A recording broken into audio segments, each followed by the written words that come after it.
Hello everyone, मी Savi Pawar. Welcome back to my channel Savi Pawar makeovers. आज मी तुमच्यासाठी मोस्ट ट्रेंडिंग असे पिकॉक हेअरस्टाईल घेऊन आले आहे, जे खूप इझी पद्धतीने मी शिकवले ह्या व्हिडिओमध्ये. तर चला स्टार्ट करूया.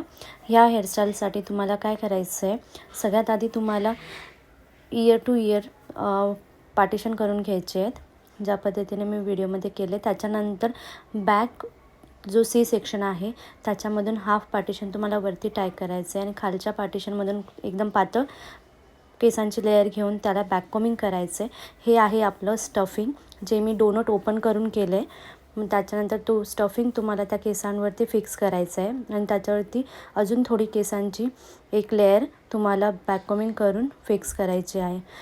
जी स्टफिंग आहे ती नीट तुम्हाला कवर करायची आहे केसांनी आणि त्याला तुम्हाला यूपिन किंवा बॉब पिनने नीट व्यवस्थित स्टफिंगसोबत फिक्स करायचं आहे.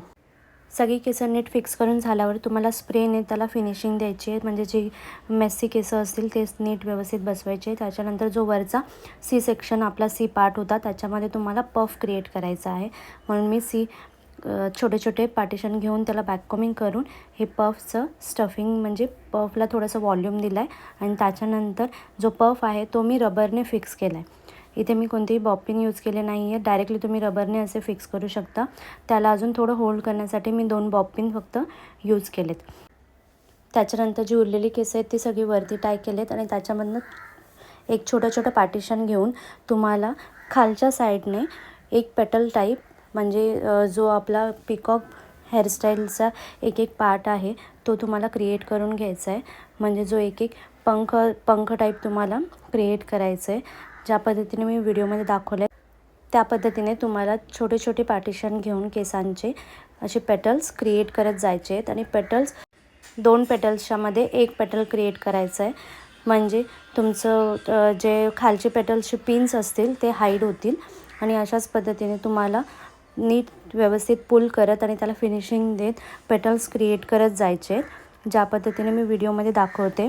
छोटे छोटे पार्टिशन्स घ्यायचे आहेत, म्हणजे जर तुम्ही केसं खूप जास्त घेतली तर वरती तुम्हाला पेटल्स बनवायला केसं उरणार नाहीत आणि वरती खूप जास्त गॅप दिसेल. पफ आणि आपल्या जो खालची हेअरस्टाईल आहे पिकॉक हेअरस्टाईल त्याच्यामध्ये खूप जास्त गॅप दिसेल, मग ते तुम्हाला हाईड करता येणार नाही. म्हणून तुम्हाला खूप कमी पार्टिशन्स घेऊन पेटल्स क्रिएट करायचे आहेत. आणि जसं मी व्हिडिओमध्ये दाखवते, म्हणजे 2 पेटल्स मी साईडला क्रिएट करते आणि त्याच्यानंतर मधला जो पेटल आहे तो त्या दोघांच्या मध्ये म्हणजे नीट व्यवस्थित दिसेल असा क्रिएट करते. तुम्ही एकत्र पण म्हणजे एकचदा मी जसं आधीच्या पेटल्सला 2 पिन्स लावत होती, म्हणजे आधी स्टार्टिंगला एक आणि नंतर एक, पण तुम्ही एकचदा जसं मी आत्ता दाखवते तसं एकचदा पुल करून त्याला एकच पिन बॉब पिन लावू शकता आणि ते पण नीट व्यवस्थित दिसतं. जर तुमच्याकडे टाईम नसेल तर तुम्ही असं करू शकता. आणि ही आहे ह्या पद्धतीने मी पूर्ण जी स्टफिंग आहे ती कवर करून घेतले पेटल्सने. आणि जी केसं राहतील थोडीशी ते पण तुम्हाला आतमध्ये पेटल्सच्या आतमध्ये हाईड करायची आहेत. आणि जो गॅप आहे पफ आणि खालच्या हेअरस्टाईलमध्ये तो तुम्हाला हेअर ॲसेसरीने हाईड करायचा आहे. मग जे पेटल्स आहेत त्याला स्प्रे करून मी पूर्ण फिनिशिंग देते, म्हणजे जे छोटे छोटे केसं आहेत ते नीट व्यवस्थित स्टिक होण्यासाठी. आणि त्याच्यानंतर मी हेअर ॲसेसरीज लावून जो गॅप आहे तो हाईड केला आहे. आणि आता जो पेटल्स आहेत त्याला थोडंसं पिकॉकचं व्हेरिएशन दिसायला पाहिजे, म्हणून मी इथे पेस्टल कलर्स जे आपण ड्रॉइंगसाठी यूज करतो ॲक्रेलिक कलर्स ते वाले यूज केलेत. मी ही डमी आहे म्हणून मी हे ॲक्रेलिक कलर यूज करते.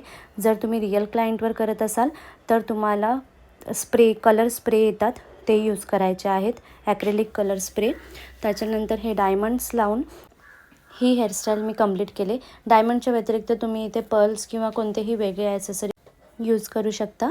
तर तुम्हाला ही हेअरस्टाईल कशी वाटली हे कमेंट करून नक्की सांगा आणि जास्तीत जास्त तुमच्या फ्रेंड्स आणि फॅमिलीला शेअर करा.